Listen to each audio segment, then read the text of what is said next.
Assalamualaikum warahmatullahi wabarakatuh. Alhamdulillahirabbil alamin. Arsala rasulahu bil huda wa dinil haqq liyuzhirahu 'alad dini kullihi walau karihal kafirun. Asyhadu an la ilaha illallah wa asyhadu anna Muhammadan abduhu wa rasuluhu la nabiyya ba'dah. Allahumma shalli wa sallim wa barik ala Muhammadin wa ala alihi wa sahbihi ajma'in, amma ba'd.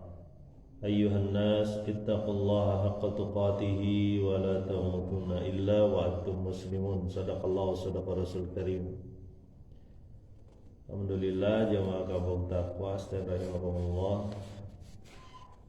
Dan siapapun teman-teman yang mendengar, melihat siaran ini, mari kita lanjutkan. Alhamdulillah, kita masuk di surat baru sekarang, ya. Surat Luqman, ya.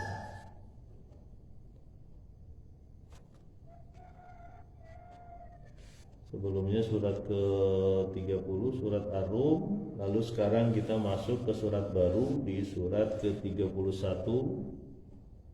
surat Luqman.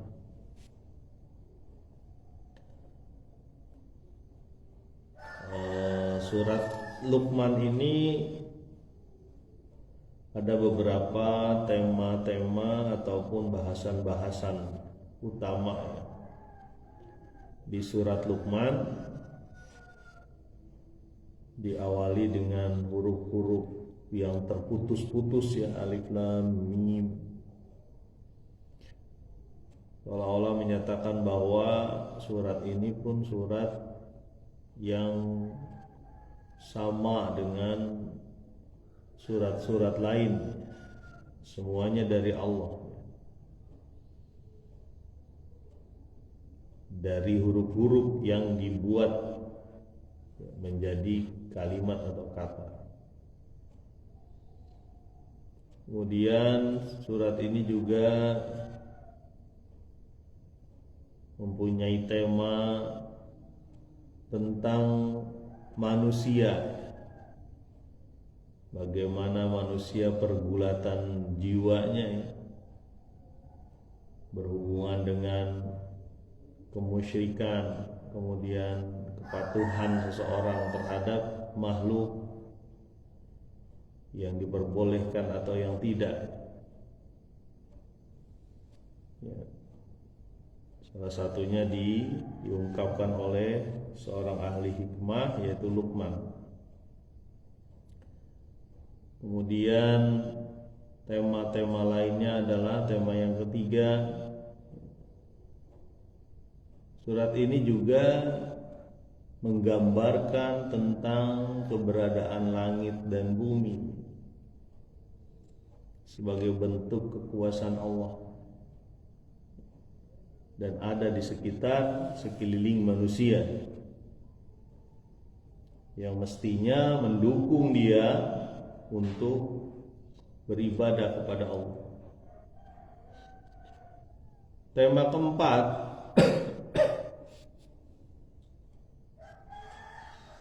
yaitu tema tentang salah satu gambaran alam ini, yaitu malam, ya.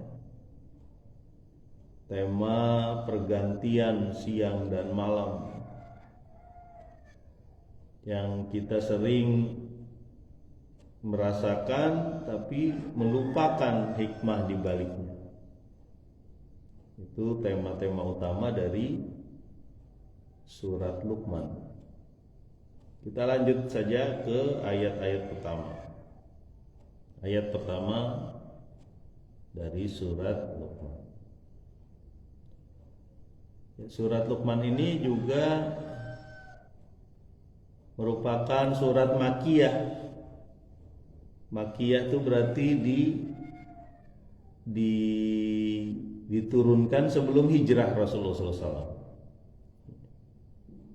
Biasanya kalau surat Makkiyah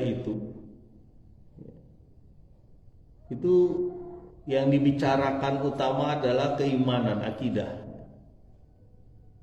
penguatan akidah,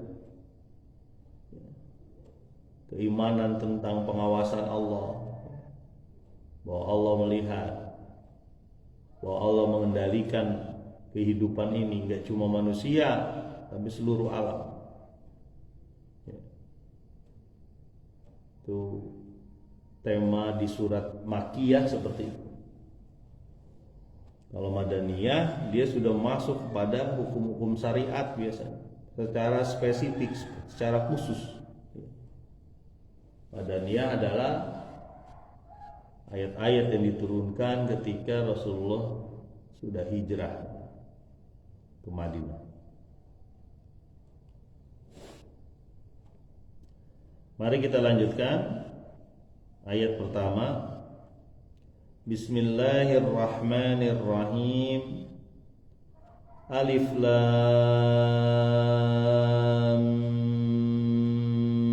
Mim. Alif Lam Mim Allah saja yang mengetahui artinya, dan ini juga bagian dari perkataan Allah bahwa inilah Al-Quran, ya, dari huruf-huruf yang engkau kenal. Huruf-hurufnya dikenal oleh bangsa Arab pada saat itu.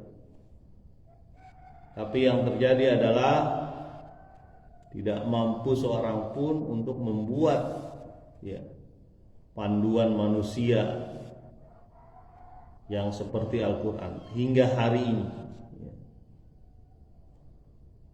Jadi Al-Quran ini terdiri dari huruf-huruf. Kalau manusia mampu buat Al-Quran, sampai sekarang nggak ada yang bisa. Sampai hari ini. Ayat selanjutnya, ayat kedua.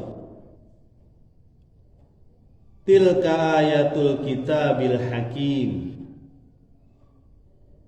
Inilah ayat-ayat dari Alkitab yang mengandung hikmah. Inilah ayat-ayat dari Alkitab, Al-Quran ini yang mengandung hikmah. Nah, ini hikmah adalah tema, adalah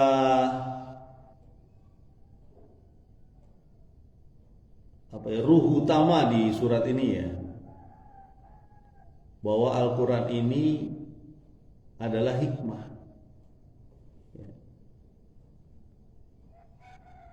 Dan memang Al-Quran ini mestinya kita anggap, atau memang seolah-olah dia itu hidup. Dia menjadi petunjuk yang berdialog terus terhadap manusia, kepada manusia.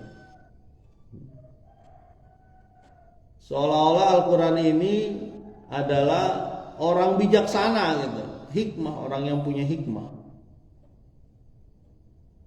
Dan selayaknya manusia itu menganggap Al-Quran itu sebagai sahabat, sebagai makhluk hidup, ya. Karena Al-Quran itu menghidupkan hati, bahkan jauh lebih hebat dibanding sahabat manapun, ya. Al-Quran itu bijaksana. Ini tema baru, ya, di kita, bahwa Al-Quran itu hidup. Dan dia bisa berdialog dengan kita manusia. Karena hasil dialog ini, hasil obrolan ini, itulah yang membuat manusia selamat dunia akhirat. Di dunia tidak terpesona dengan nikmatnya dunia, sementara di akhirat dia tidak dapat kesengsaraan akhirat. Ketika dia menganggap Al-Quran ini hidup, sahabatnya. Ini sudah tingkat tinggi nih. Kalau orang yang sudah menganggap Al-Quran sahabatnya, berarti kan tempat dia curhat,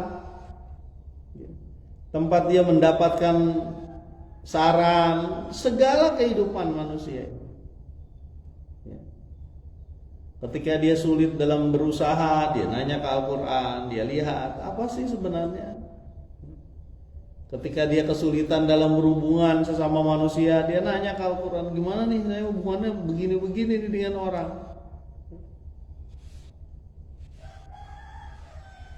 Jadi sahabat itu.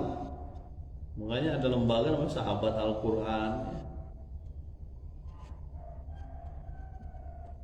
Selama ini mungkin sebagian dari kita itu menganggap Al-Quran tuh ya yang ada di mushaf ataupun di benda mati aja. Padahal Al-Quran itu menghidupi manusia, menghidupi hati manusia.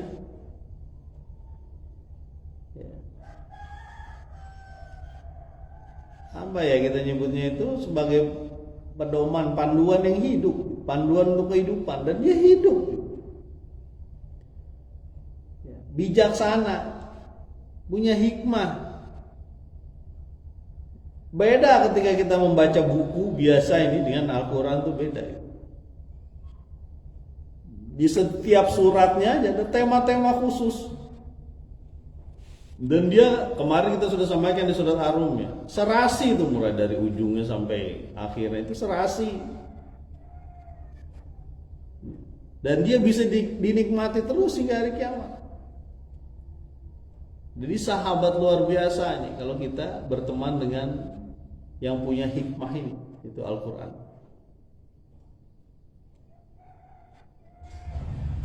Ini gambaran baru ya di teman-teman, ya, di kita semua, bahwa Al-Quran itu hidup ya. Tapi kan dia benda mati Pak. Iya, secara hakikat dia benda mati. Kelihatannya mati, itu cuma tulisan aja. Tapi tulisan yang mempengaruhi jiwa, bahkan mempengaruhi manusia sekian banyak. Jadi lebih dari sahabat itu sebenarnya Al-Quran. Ayat selanjutnya, ayat ketiga.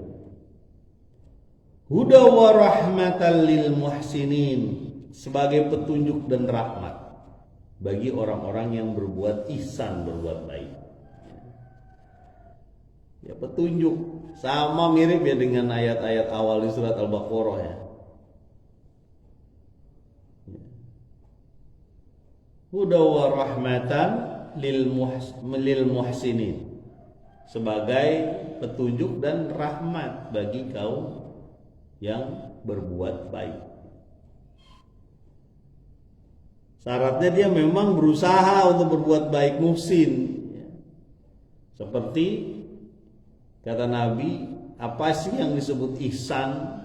Ketika ditanya oleh Jibril ya, yang menyerupai manusia pada saat itu ya, di hadis Arba'in ya, An-Nawawi. Bapak udah lewat tuh hadis itu. Udah hadis ke-4 atau ke-5 sekarang ya. Apa sih ihsan? Kata Nabi, engkau beribadah, beramal seolah-olah engkau melihat Allah. Kalau engkau tidak sanggup seolah-olah melihat Allah, sesungguhnya Allah melihat engkau. Jadi pengawasannya itu pengawasan dari Allah. Itu berbuat baik. Jadi ketika dia tahu pengawasnya adalah Allah, yang bakal memberi reward, memberi ganjaran ketika dia berbuat sebaik mungkin, dan dia akan memberi punishment ataupun hukuman ketika dia berbuat buruk, makanya dia melakukan hal sebaik mungkin. Itu ihsan. Kalau bahasa lain itu profesionalisme, begitu profesional, sebaik mungkin.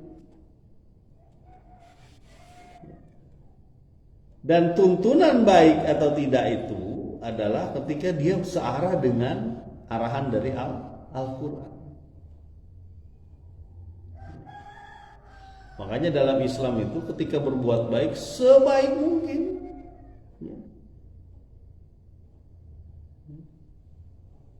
Bagaimana ketika memotong hewan pun sebaik mungkin. Fa'ahsinul dzabha, maka perbaikilah ketika kamu dalam memotong. Itu untuk urusan seperti itu aja diperhatikan itu. Nanti bentar lagi nih Idul Kurban. Terus jangan petantang petenteng gitu di depan hewan ya, hewan yang mau kita kurbankan. Masa golok di depan mukanya gitu ya, jangan. Jadi berbuat ihsan. Ya. Ketika Nabi menyatakan ada sahabat yang memberi sesuatu kepada anak-anaknya, Nabi bertanya, kamu beri juga kepada yang lain? Enggak, ini saya ngasih yang ini aja ini. Kita harus berbuat adil. Ya. Walaupun itu kepada anak-anak kita. Ya. Harus berbuat adil. Itu namanya ihsan. Semampunya, sebaik mungkin. Makanya kata Umar bin Khattab itu, kalau ada keledai yang jatuh ya, di negeri Irak atau negeri Mesir, ya, gara-gara saya tidak merapihkan jalan, ya. Ini luar biasa ya kalau pemimpin seperti ini. Kalau ada kedelai membuat tempe. Keledai. Kalau ada keledai yang jatuh, ya, gara-gara saya tidak merapikan, meratakan, menghaluskan jalan, ya, di kalangan kaum muslimin di Irak misalnya, itu saya yang akan bertanggung jawab nanti di akhirat. Tuh. Pemimpin tuh kayak begitu tuh. Urusan jalan itu prioritas. Ya. Tapi nggak cuma urusan jalan diurusin, ya, makan rakyatnya nggak diurusin, salah itu. Ya. Makanya salah satu pemimpin kita ini Umar bin Khattab ini, ya, saya belum pernah nyeritain kalau nggak salah ya, yang ketika dia datang ke pinggir kota, ya, sambil melihat bersama dengan pembantunya gitu ya, melihat keadaan sekeliling kota. Di pinggir kota itu ternyata ada kayak tenda musafir, itu orang yang bepergian mungkin, ya, orang yang bepergian. Dan terlihat ternyata ada tangisan di tenda itu. Ketika ada tangisan tenda itu, Umar mendekatinya. Nah, ternyata di depannya itu sedang ada panggangan api lah ya. Ada api yang sedang memasak sesuatu. Ketika Umar mendekati, assalamualaikum dan sebagainya, ternyata dilihat yang dimasak itu air tambah batu. Kan kaget ya, ditanya kepada ibu yang ada di situ, Waalaikumsalam, ini ada kenapa engkau mau masak batu? Ini semua salah Umar katanya. Kaget Umarnya sama bantunya dikasih isyarat, nggak usah ngomong lah, kira-kira begitu. Ini semua salah Umar. Kami seperti ini, gitu. Berarti tidak mendapatkan makanan, kira-kira begitu. Kenapa kamu masak batu? Ya saya masak aja biar anak-anak saya lama-lama tidur. Ya. Dia menyangka ibunya sedang memasak makanan. Jadi sedih juga nih kisah ini. Jadi betapa mungkin pada saat itu betapa miskinnya orang ini, sampai batu yang dia masak. Kita di sini kayaknya nggak pernah lah ada ngedengar orang memasak batu. Ya.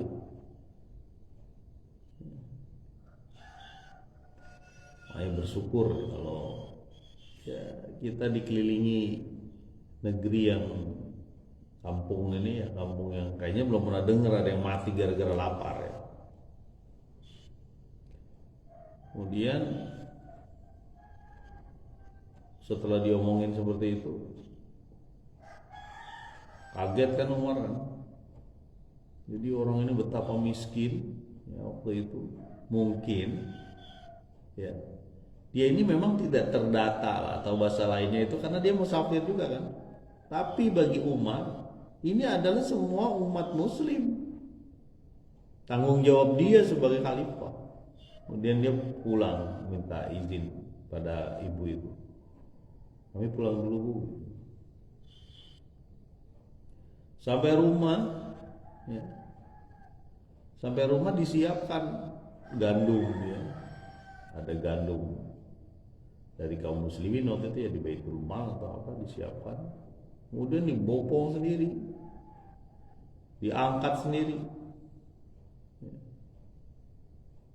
Waktu pembantunya bilang jangan khalifah, presiden lah kalau bahasa kita ya, jauh lebih hebat dari presiden tuh. Khalifah Umar itu menguasai sekian belas negara ya, kalau ukuran sekarang.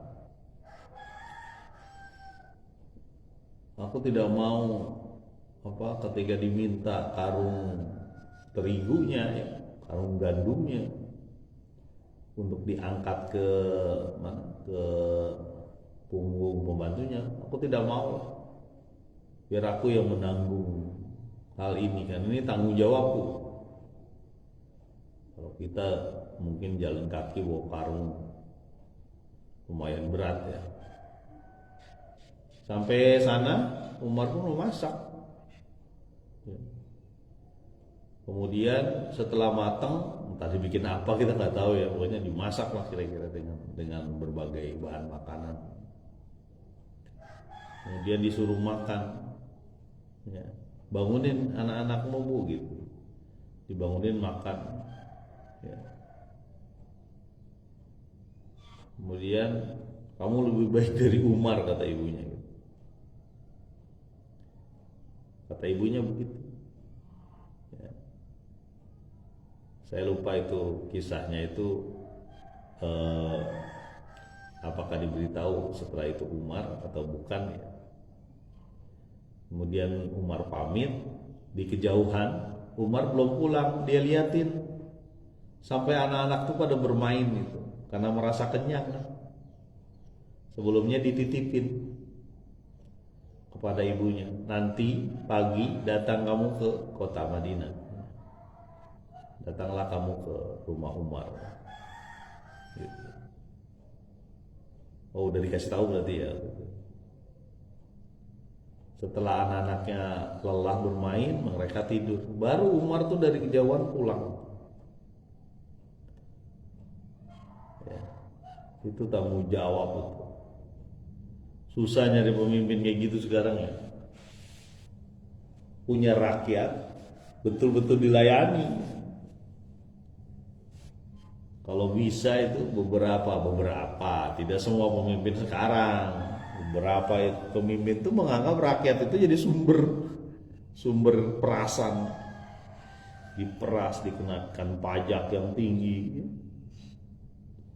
Gimana caranya supaya uangnya itu masuk semua? Ya. Dan kembali lagi ke ayat, huda wa rahmatal lil muhsinin.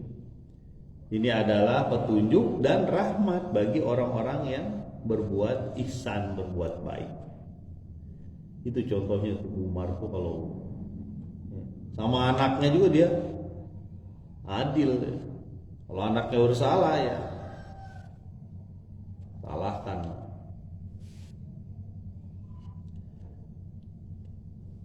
Ayat selanjutnya ayat keempat. Alladzina yuqimuna sholata wa yu'tuna zakata wa hum bil akhirati hum yuqinun. Yaitu orang-orang yang menegakkan sholat, menunaikan zakat, dan mereka yakin dengan akhirat. Siapa orang-orang muhsin, orang-orang yang berbuat baik itu adalah orang-orang yang menegakkan sholat. Menegakkan sholat, menunaikan zakat, yakin dengan akhirat, 3. Ya, ini makiyah nih. Artinya makiyah kan sebelum Nabi hijrah. Sudah ada perintah sholat dan zakat. Ya, orang-orang muhsin, orang-orang yang berbuat baik itu ada rinciannya di ayat ini. 3 hal. Pertama dia sholat, kedua dia zakat, yang ketiga dia yakin dengan akhirat. Sholat, ya, menegakkan sholat pada waktunya sesuai dengan rukunnya, ya. Itu kan hubungan dengan Allah. Ya. As-salatu imaduddin, sebagai tiangnya din ini, itu sholat. Orang-orang yang ihsan berbuat baik itu ada cirinya. Cirinya dia menunjukkan kepada Allah Subhanahu wa taala, kepada Rasulullah dan kepada orang beriman bahwa dia sholat. Nggak bisa kita cuma ngomong wah saya beriman, tapi nggak ada kelihatan dia sholat. Bagaimana dia disebut orang beriman?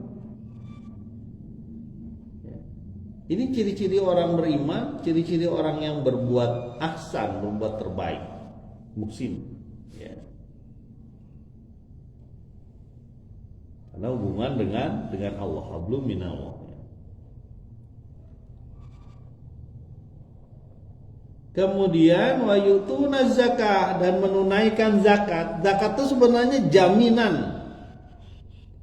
jaminan masyarakat yang saling berbesar hati.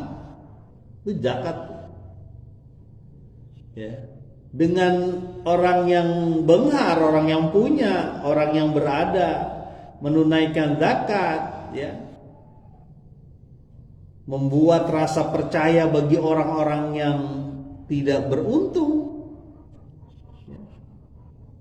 sehingga dalam masyarakat itu kemewahan itu tidak dijadikan tujuan gitu, dan kesengsaraan tidak dijadikan, ya, kesengsaraan kemiskinan tidak dijadikan pemutus harapan.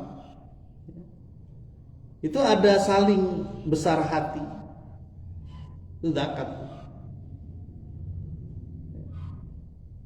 Sehingga masyarakat muslim melihat kekayaan adalah kekayaan yang berpotensi untuk menjadi sarana ibadah gitu. Masyarakat muslim itu begitu, kekayaan itu dilihat sebagai sarana ibadah. Sementara kemiskinan bisa dilihat sebagai ujian yang akan meningkatkan amal dia. Dan gak usah khawatir karena ada orang-orang kaya yang mau membantu dia. Itu masyarakat muslim tuh begitu tuh, kita rindu tuh. Ya. Kalau zakat itu tertunaikan itu mungkin nggak ada yang berat-berat amat kehidupannya.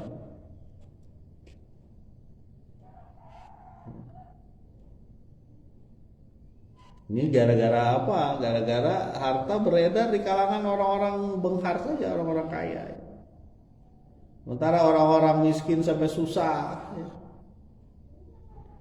Orang-orang kayanya lupa bahwa dia juga diberi kekayaan oleh Allah, ya. Bukan hasil dia sendiri keluar dari bayi itu sudah kaya gitu kan. Kaya kayak orang tuanya.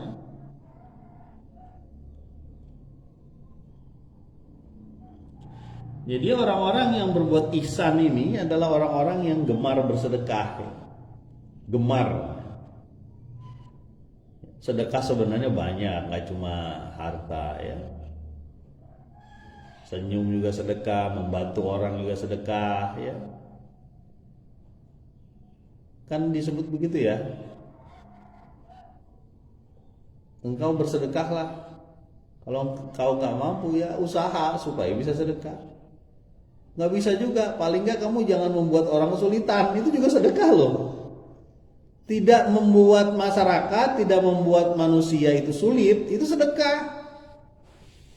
Nggak bisa sedekah, masyarakat jadi sulit. Ya. Jalan di depan rumahnya rusak, misalnya ya, kalau perlu dirusakin sama dia. Benci kali sama motor sama mobil kali ya. Jangan. Kalau perlu diperbagus. Jangan juga dibuat licin. Apa aja ditaruh di jalanan. Ya.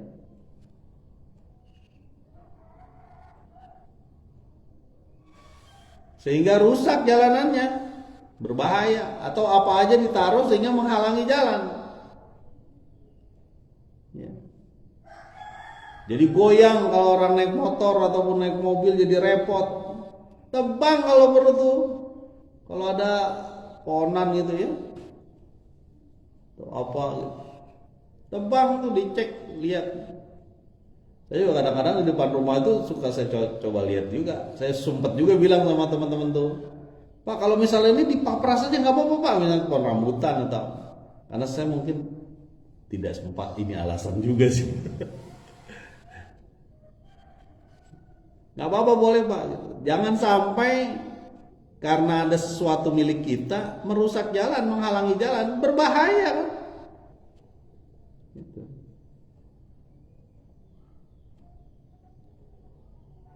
Oke, kita kembali lagi bahwa inilah orang-orang yang berbuat ihsan itu ada cirinya. Dia sholat dan dia dermawan. Ya. Pak, gimana sih kita mau dermawan Pak? Kita kebutuhannya banyak terus. Iyalah, namanya kebutuhan pasti banyak terus. Kadang-kadang kebutuhan bercampur dengan keinginan. Ya. Saya juga masih susah tuh membedakan antara kebutuhan dengan keinginan. Kita sebenarnya nggak butuh-butuh banget, tapi kita ingin, dan keinginan itu kadang-kadang dibentuk oleh media, dibentuk oleh televisi, dibentuk oleh masyarakat. Padahal nggak butuh-butuh amat. Ya. Wahum bil akhiratihum yuqinun. Orang-orang muhsin ini, orang-orang yang yakin dengan akhirat. Dia tahu bahwa tujuan utama dia hidup adalah ke akhirat. Kalau orang yang yakin dengan akhirat, dia berusaha baik. Pasti itu. Makanya keimanan berhubungan dengan akhlak. Orang yang keimanannya tinggi, dia akhlaknya bagus. Pak, tapi saya lihat dia sering sholat tapi perbuatannya nggak benar juga Pak. Mulutnya jahat. Berarti sholatnya belum tanha anil fahsyai wal munkar. Belum mencegah dia terhadap perbuatan keji dan munkar. Ya. Sholat baru dipakai sebagai penggugur kewajiban. Ya. Makanya yang disebut muhsin, orang-orang berbuat baik, dia sholat, dia dermawan, dia berbuat apapun amal yang dia lakukan sebaik mungkin. Ya, dia menjaga lisannya, menjaga farajnya, menjaga kemaluannya. Ya. Menjaga hartanya dari hal-hal yang kotor dan rusak atau hak-hak orang. Ya. Ada hak-hak orang yang diambil, ada. Ya. Mungkin sekarang jangan-jangan rumah yang kita tinggali sekarang ini ada hak orang di situ. Coba kita tanya, bapak kita dapat tanah ini dari mana? Wah, dulu tuh ngegade kayaknya itu. Wah, tuh kacau. Ini sebenarnya warisan.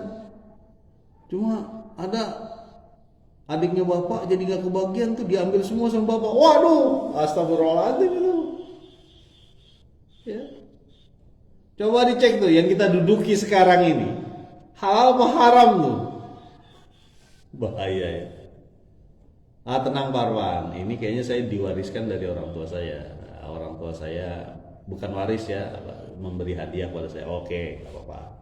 Tapi tahu gak orang tua Akang tuh dapat tanah itu dari mana? Iya sih Parwan. Wah, kacau kalau udah bilang begitu, mikir kita.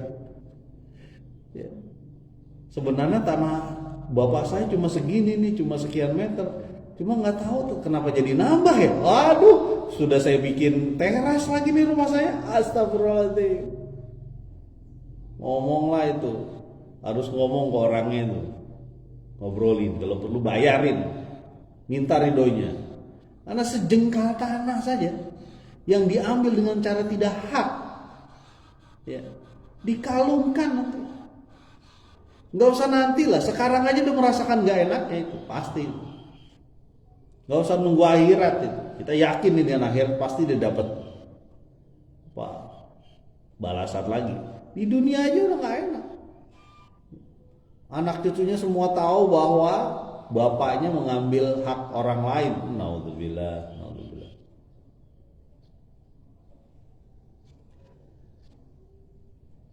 Kembali lagi ke ayat 5 nih, ayat 5. Ulaika ala hudam min rabbihim wa ulaika humul muflihun. Mereka itulah orang-orang yang mendapat petunjuk dari Rabb mereka, Tuhan mereka, dan mereka itulah orang-orang yang muflih, orang-orang yang sukses, beruntung.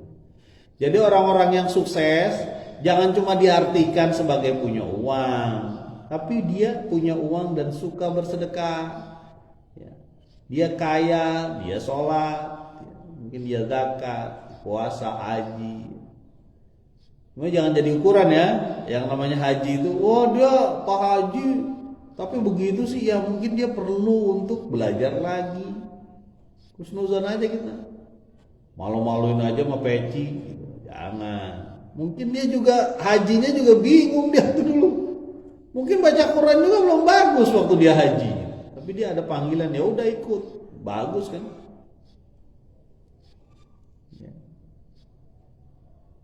Jadi orang-orang mufli, orang-orang yang yakin dengan akhirat itu mufli. Orang-orang yang sholat, orang-orang yang zakat, orang-orang yang nggak diem aja ketika ada orang sengsara. Kan begitu tuh kadang-kadang tuh kita lihat ya.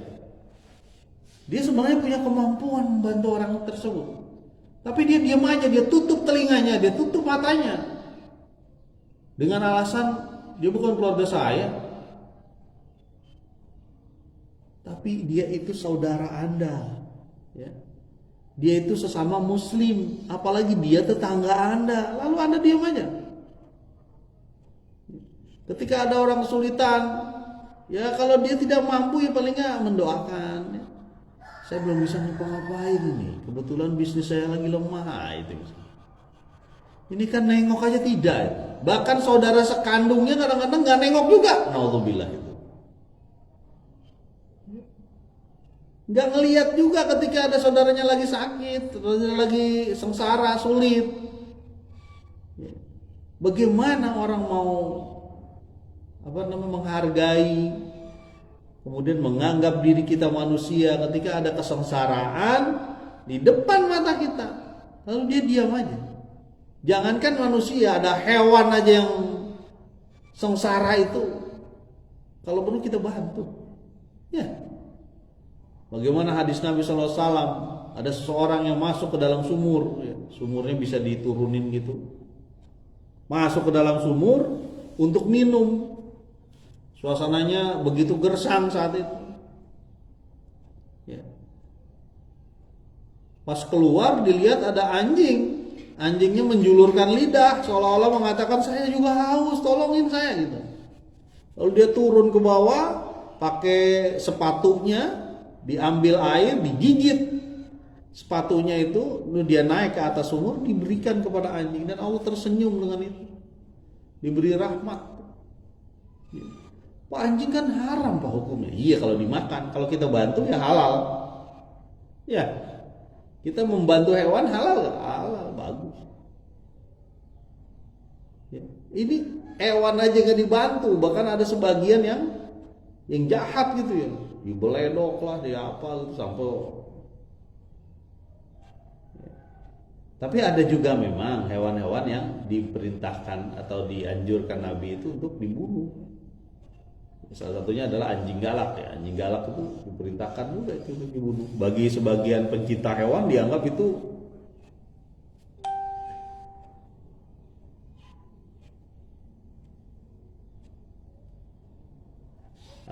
amin, insyaallah cikgu tetap semangat untuk menyampaikan kebaikan Allah. Dikit-dikit lah, sedikit-sedikit lah, seayat demi seayat ya.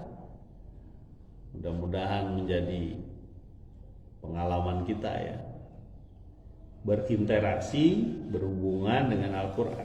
Al-Quran itu hidup ya. Ini tadinya kita ceritakan tuh jadi pikiran kita kan kemana-mana ya.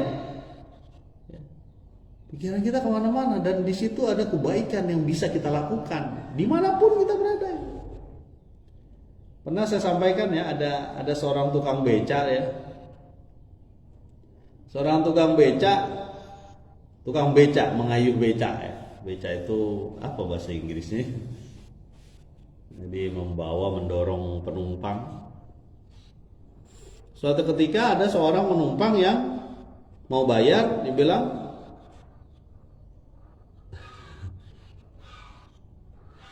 insya Allah pelan-pelan. Dibilang ketika dia bayar, Pak nggak usah Pak. Loh kenapa Bang? Kok nggak usah? Kan abang capek dong, abang ngegenjot sepeda itu ya, apa namanya becak itu. Abang ini termasuk orang yang saya sedekahi. Ah, kok disedekahi? Kenapa disedekahi saya katanya? Soalnya setiap hari ada satu orang yang saya gratiskan, karena caranya itulah saya bisa sedekah. Bayangkan tuh tukang beca itu. Tukang beca menggratiskan satu orang dalam setiap hari ya untuk tidak bayar, karena itulah caranya dia sedekah. Masya Allah. Dia mungkin gak sanggup untuk mengeluarkan uang sekian, tapi dia sanggup untuk membantu orang dari tempat A ke tempat B ya. Anabi auni abdi. Kata Allah Subhanahu wa taala, aku dalam pertolongan kepada hambaku selama hambaku menolong orang lain, menolong hambanya yang lain, menolong saudaranya. Selama itu kita ditolong oleh Allah. Itu kita harus yakin tuh. Jadi orang bersedekah nggak miskin, orang membantu orang lain tidak rusak kehidupan. Ya. Ihsan tuh begitu. Gimana caranya? Karena ya kehidupan dunia kan sebentar aja lah, hanya sekejap ya. Sekejap aja, yang penting kita mazro'ah nih. Dunia ini kan mazro'atul akhirah ya, ladangnya untuk akhirat. Sekarang ini, cuma sekarang ini kita bisa bertani amal. Istilah baru, bertani amal. Bagaimana amal disuburkan, dijaga, dilempar ke tanah yang sudah gembur ya. Itulah amal. Ya.